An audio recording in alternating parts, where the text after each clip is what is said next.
Today I was photographing former President Trump at a campaign rally here in Butler, Pennsylvania. I was right in front of the stage, directly in front of the stage. It was a normal rally. I've done it hundreds of times. Over my left shoulder, I heard several pops, and I knew immediately it was gunfire. I saw the Secret Service agents rushing to Trump. I ran to the stage and I started photographing the agents on top of them. And then I saw the Secret Service counter-assault team arrive. I ran to the other side of the stage and they picked Trump up. He started fist bumping to the crowd. I did notice he had blood coming down his face, as you can see in the photos.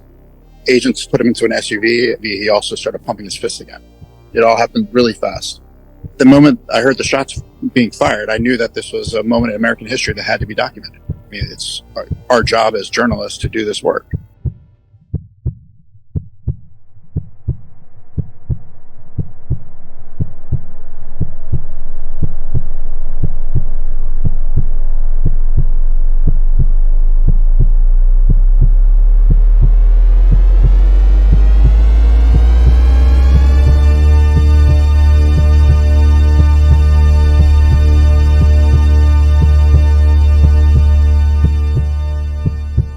We're reminded of the many traditions of openness and democracy that have marked the history of this city.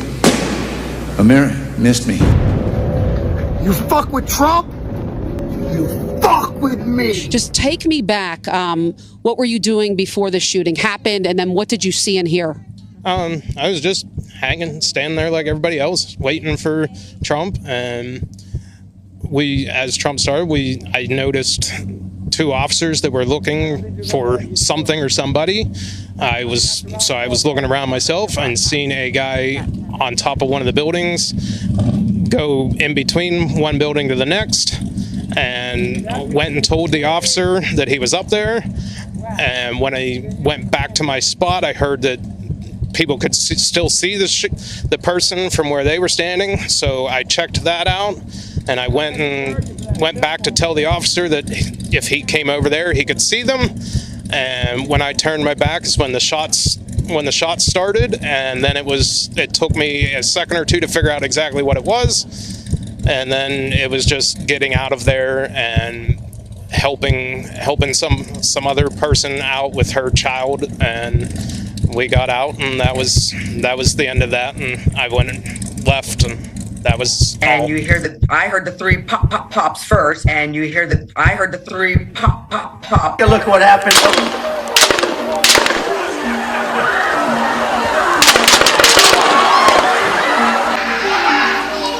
Most importantly, and I mean this from the bottom of my heart, Trump is a threat to this nation.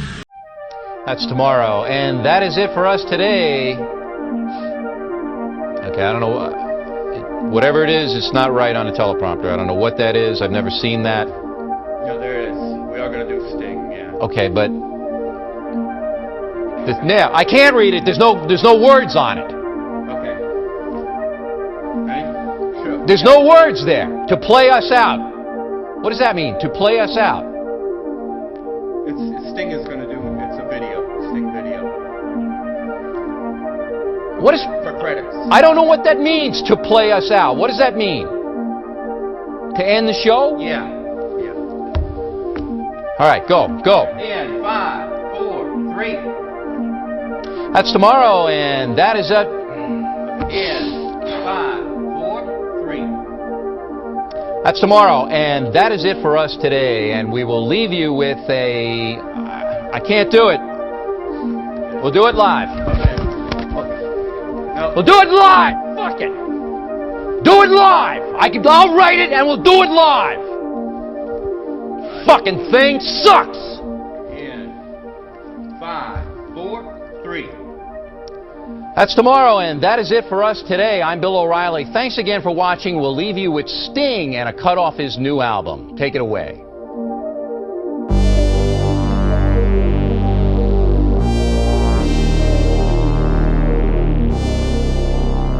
These things are going to continue until somebody does something. I heard the pops. There was 4. It sounded pop, pop, pop like fireworks. And I'm thinking somebody in the neighborhood is having a party and they're shooting off fireworks. I knew it was gunfire, but I couldn't quite tell where it was coming from. It sounded like it was coming from behind the bleachers. And the man in the bleachers, kind of to the right of me in the bleachers, took a gunshot wound to the head.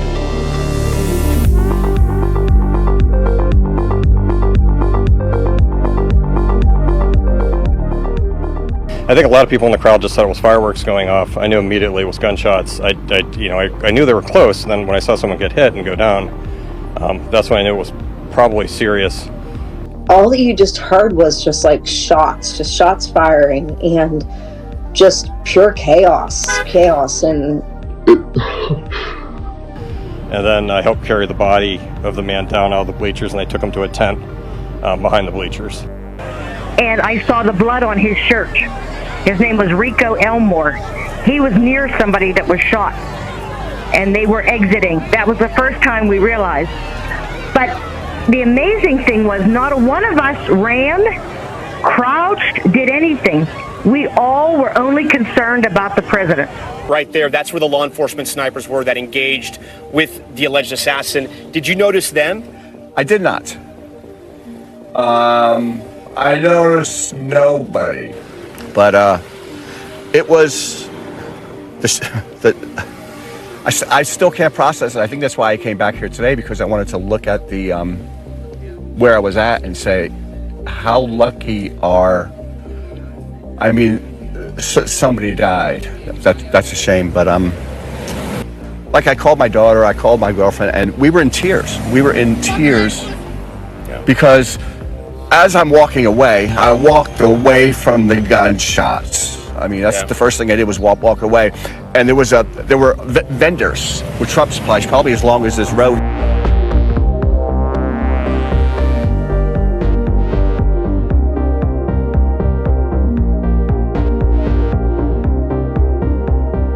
Running my camera at the time, but it looked like he was just turning his head to the side. It looked like he got grazed in the right ear with a bullet. I kind of saw that go on, and then I looked down, I saw that the man, had died in the bleachers. Melody, if you could tell our viewers exactly where were you, on the stage or in the crowd just behind the president? Yeah, we were actually in the same set of bleachers as him, just a few feet away, over closer towards the president. Yeah, we were in the same set of bleachers. To sit in that area, you had to get there pretty early, right?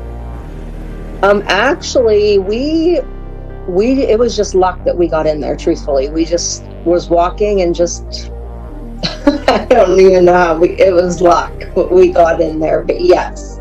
Statement, looks like the family is there, and they're getting ready to come to the microphone, so we'll listen in.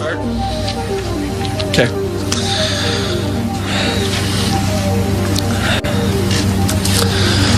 You can sort of,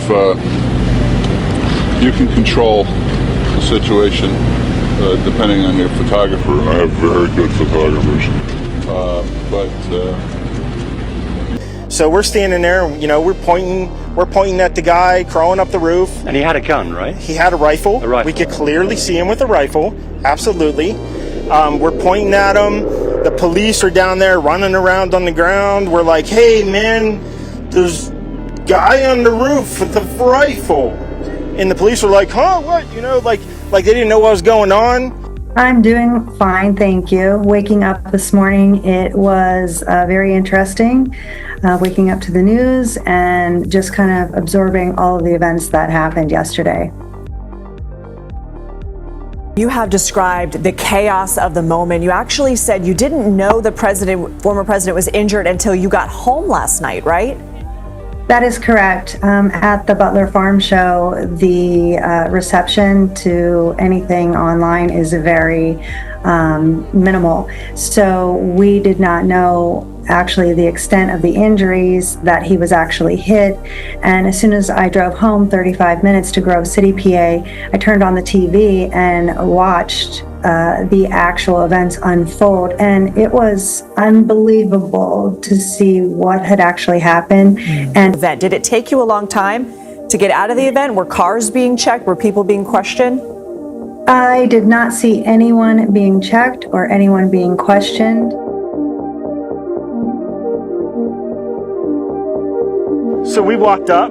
in probably 5 to 7 minutes of Trump speaking. I'm estimating here. I have no idea, but we noticed the guy crawling,